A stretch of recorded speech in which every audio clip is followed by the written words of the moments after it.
ఆంధ్రప్రదేశ్ కడప జిల్లాలో పాస్టర్ ప్రవీణ్ పగడాల గారు జన్మించారు. తల్లి క్రిస్టియన్. ఆమె క్యాథలిక్ విశ్వాసురాలు. తండ్రి ముస్లిం. వీరికి 2 కుమారులు. చిన్న కుమారుడు పగడాల ప్రవీణ్. వారి భక్తి జీవితం నమ్మకాలతో, మొక్కుబడులతో ఉండేది. ప్రతి శనివారం చర్చికి వెళ్లేవారు. సంవత్సరానికి 2 సార్లు ప్రభుబల తీసుకునేవారు. అలాగే ప్రతి సంవత్సరం వారు తమిళనాడులోని నాగపట్నంలో వేలాంగిని మేరీమాత చర్చికి వెళ్లి మొక్కుబడులు చెల్లించేవారు. గుండ్లు కూడా కొట్టించుకునేవారు.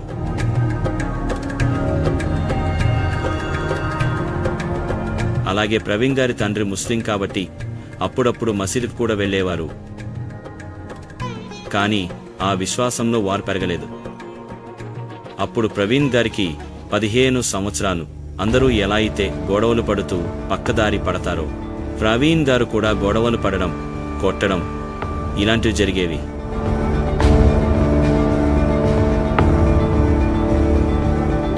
తల్లిదండ్రులు కూడా ప్రవీణ్ గారి అల్లరి ఎక్కువ అవడంతో ఆయన వ్యసనాలకు లోనవుతారేమో అని ఆయన్ని హాస్టల్లో చేర్పించారు. ప్రవీణ్ గారు 6వ తరగతిలో ఉండగానే హాస్టల్లో చేరారు.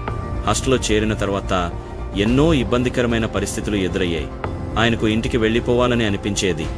ఇంట్లో వాళ్ళ ఆప్యాయత, ప్రేమను మిస్ అవుతున్న ఫీలింగ్ ఉన్నప్పటికీ తప్పనిసరి పరిస్థితుల్లో ఆయన హాస్టల్లోనే ఉండి చదువుకున్నారు.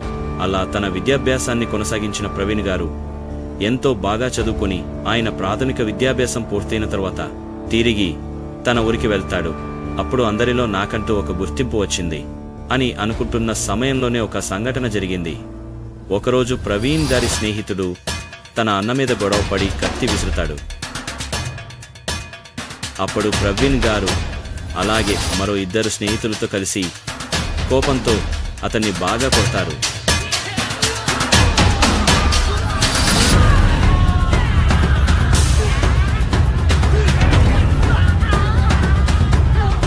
కొట్టి చచ్చిపోయాడు అనుకుని పొదల్లో పడేసి వెళ్ళిపోతారు.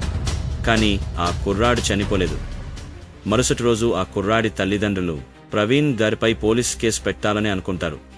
అయితే ప్రవీణ్ గారి మామయ్య భార్య వాళ్ల అక్క ఆ సమయంలో సీఈగా ఉన్నారు. ఆమె సహాయంతో ఆ గొడవ కేసు అవ్వకుండా ఇరువురు మాట్లాడుకుని రాజీపడతారు. ఆ తర్వాత కొన్ని రోజులకి ప్రవీణ్ గారికి ఇక ఆ ఊరిలో ఉండకూడదు, వెళ్ళిపోవాలి అని ఒక బలమైన వాయిస్ ఆయన మనస్సుకు వినబడుతోంది. 1996లో హైదరాబాద్కి ప్రయాణం అవుతారు. ఒక ప్రాంతంలో హాస్టల్లో ఉంటారు. ఒకరోజు తన ఫ్రెండ్ ఒక యూత్ మీటింగ్ కి పిలుస్తాడు. కానీ ప్రవీణ్ గారు వెళ్ళకూడదు అని అనుకుంటాడు. కానీ ఫ్రెండ్షిప్ కారణంగా బలవంతంగా వెళ్తారు. కానీ కాథలిక్ కానీ క్రిస్టియన్స్ మీటింగ్స్లో వారి విధానాలు ప్రవీణ్ గారికి నచ్చేవి కావు. కానీ వెళ్ళక తప్పలేదు. ఆ మీటింగ్లో నీవు ఈ ప్రపంచానికి వెలుగవబోతున్నావు అని ఒక వక్త మాట్లాడారు. అది విన్న తర్వాత ప్రవీణ్ గారిలో ఒక ఆలోచన మొదలైంది. నేను అందరి స్నేహితులతో కలిసి అల్లరి చిల్లరిగా తిరిగి ఎలా పడితే అలా ఉంటూ ఆవేశంతో ఊగిపోతూ వివిధ రకాల వ్యసనాలు చేసుకుంటూ ఎందుకు పనికిరాని వాడిగా సమాజంలో, కుటుంబం దృష్టిలో, నా దృష్టిలో కూడా ఉంటే నేను ప్రపంచానికి వెలుగు ఎలా ఇవ్వబోతాను అనే ఆలోచన ప్రవీణ్ గారి మనసులో విపరీతంగా అలజట రేపింది. ఆ ఆలోచనలోనే నిరంతరం ఆయన బ్రతికేవారు. ఇలా హైదరాబాద్లో కొంతకాలం ఉండి అక్కడే డిగ్రీ పూర్తి చేశారు. తర్వాత MBA చదవాలని అనుకున్నాడు. క్యాట్ ఎంట్రన్స్ ఎగ్జామ్ రాయాలి. ఒకరోజు బాప్టిస్ట్ చర్చిలో ఉపవాసం ఉండి ప్రార్థన చేస్తుండగా ప్రవీణ్ గారికి దర్శనం కలుగుతుంది. నువ్వు ఇండోర్ వెళ్ళు అని. ఇండోర్ ప్రాంతానికి వెళ్లి మతబోధన చేయి, నా మహిమల్ని ప్రజలకు తెలియజేయి అని ఆయన్ని ఆదేశించడం జరిగింది. అయితే ఇండోర్ ఎక్కడుందో కూడా ప్రవీణ్ గారికి అప్పటి వరకు తెలియదు. సడన్ గా ఆ కలలో ఆ ఇండోర్ అనే ప్రాంతానికి సంబంధించి ఆయన నెక్స్ట్ డే మ్యాప్లో ఇండోర్ అని వెతికారు. ఆ ప్రాంతం మధ్యప్రదేశ్ రాష్ట్రంలో ఉందని తెలుసుకొని ఇండోర్కి ట్రైన్లో కేవలం ఒక బ్యాగ్లో 2 జతల బట్టలు పట్టుకొని వెళ్ళిపోయారు.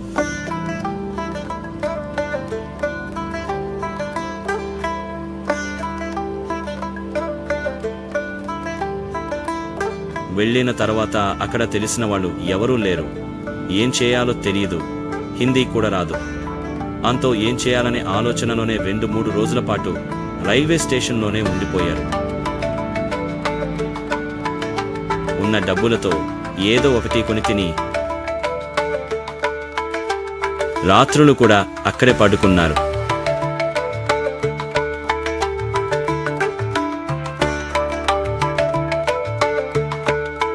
అలా ఉన్న సమయంలో ప్రవీణ్ గారు హిందీ నేర్చుకోవడంపై విపరీతమైన ఫోకస్ పెట్టారు.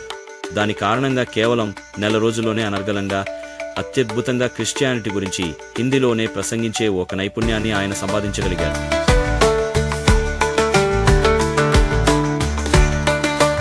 హిందీలో అనర్గళంగా ఉపన్యాసం చేయడం, యేసు మహిమల్ని అత్యద్భుతంగా చెప్పడం చూసి ఎంతోమంది ఆయన మాటలకి మంత్రముగ్ధులవుతారు. హిందీలో అంత బాగా ప్రసంగించడం అక్కడి వాళ్ళు చూసి ఆయన హిందీ వ్యక్తి అనుకున్నారు. ఇతడు తెలుగు వ్యక్తి అని ఎవరు కూడా కనిపెట్టలేని స్థాయిలో ఆయన హిందీలో ప్రసంగం అత్యద్భుతంగా చేసేవాడు. తరువాత టీవీల వాళ్ళు కూడా ఆయన ప్రసంగాలను ప్రసారం చేసేవారు. ఇండోర్లో ప్రవీణ్ గారికి ఒక మంచి గుర్తింపు వచ్చింది. అక్కడ ఇండోర్లో ఒక పాస్టర్ ఉన్నాడు. ఆయనకి ఒక కూతురు కూడా ఉంది. ఆమె పేరు జెస్సికా. అయితే ఆ పాస్టర్ ప్రవీణ్ గారిని చూస్తాడు. ఆ పాస్టర్కి ప్రవీణ్ గారి ప్రసంగం నచ్చుతుంది. తర్వాత ఆ పాస్టర్ ప్రవీణ్ గారిని కలుస్తాడు. అతనితో మాట్లాడతాడు. వివరాలు అడిగి ప్రవీణ్ గారిని తన ఇంటికి ఆహ్వానిస్తాడు. తనతో పాటు ఉండమని చెప్తాడు. ఆ పాస్టర్ ప్రవీణ్ గారిలో ఉన్న ప్రతిభను గమనించి, అనర్గళమైన వాగ్దాటిని గమనించి, ఈ యువకుడు ఎలాగైనా యేసు గురించి, ఆయన గొప్పతనం గురించి ప్రపంచానికి చాటి చెప్పే అద్భుత వక్త అవుతాడు అని గ్రహిస్తాడు. అప్పుడు ప్రవీణ్ గారి వయసు 20 సంవత్సరాలు. యేసుక్రీస్తు ఆరాధనలోనే తన జీవితాన్ని గడుపుతున్న ప్రవీణ్ గారిని తమ అల్లునిగా చేసుకోవాలని పాస్టర్ భావిస్తాడు. అలాగే ప్రవీణ్ గారిని కూడా పాస్టర్ కుమార్తెని ఇష్టపడతాడు. పాస్టర్ కుమార్తె కూడా ప్రవీణ్ ఇష్టపడుతుంది. ఇద్దరు ఒకరికొకరు బాగా నచ్చడంతో వారి ఇష్టాన్ని గుర్తించి గౌరవించి ఆ పాస్టర్ ప్రవీణ్ గారి వాళ్ళ తల్లిదండ్రులతో మాట్లాడతాడు. పాస్టర్ తన కూతుర్ని జెస్సికా ప్రవీణ్ గారికి ఇచ్చి వివాహాన్ని జరిపిస్తాడు. వివాహం తర్వాత కొన్ని రోజులకు ప్రవీణ్ మరియు జెస్సికా దంపతులకు ఒక కుమార్తె జన్మిస్తుంది. కొంతకాలానికి ప్రవీణ్ గారి కూతురికి 5 సంవత్సరాలు. ఆ పాప విపరీతమైన అనారోగ్య సమస్యల కారణంగా ఆమె బ్రతుకుతుందా లేదా అనే పరిస్థితి కూడా ప్రవీణ్ గారికొచ్చింది.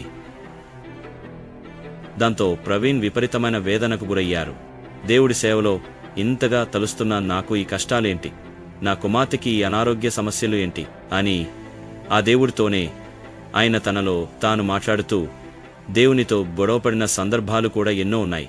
కొన్ని రోజులకు దేవుని దయ వల్ల ప్రవీణ్ గారి కూతురుకి స్వస్థత కలుగుతుంది, ఆరోగ్యంగా ఉంటుంది.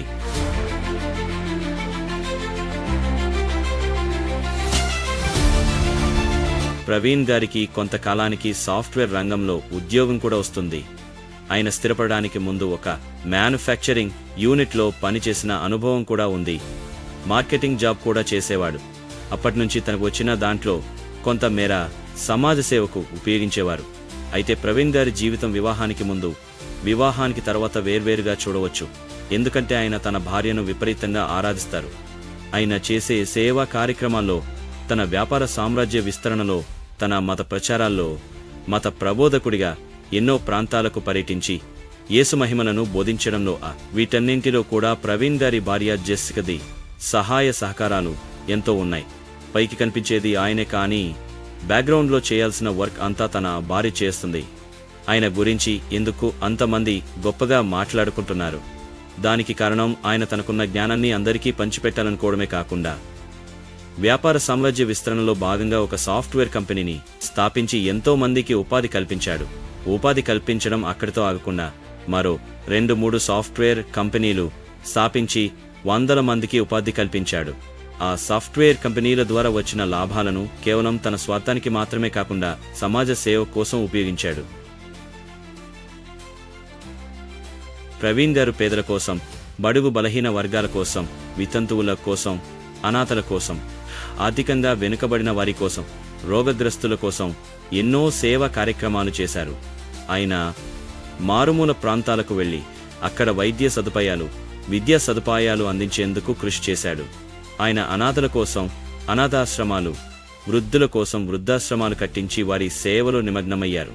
ప్రవీణ్ గారు కేవలం తన పిల్లలే కాకుండా ఎంతో మంది నిరుపేద యువతను తల్లిదండ్రులు లేని అనాథలను తన కుటుంబంతో సమానంగా చూసుకున్నాడు.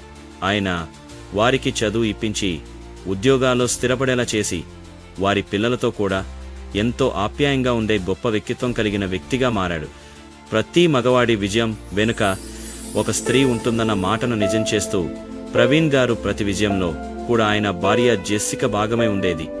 ఆయన అనేక సందర్భాల్లో తన భార్యే తన వెన్నుదన్నుగా నిలిచారని చెప్పుకున్నాడు. కానీ ఒకరోజు దురదృష్టవశాత్తు ఊహించని విధంగా ఆయన 2025 మార్చి 24 సోమవారం రాజమండ్రిలో కొవ్వూరు ప్రాంతంలో ప్రమాదవశాత్తు ఊహించని విధంగా ఆయన మరణించారు. ఏది ఏమైనా ఆయన ఆత్మకు శాంతి చేకూరాలని మనమందరం ఆ ప్రభువును ప్రార్థిద్దాం.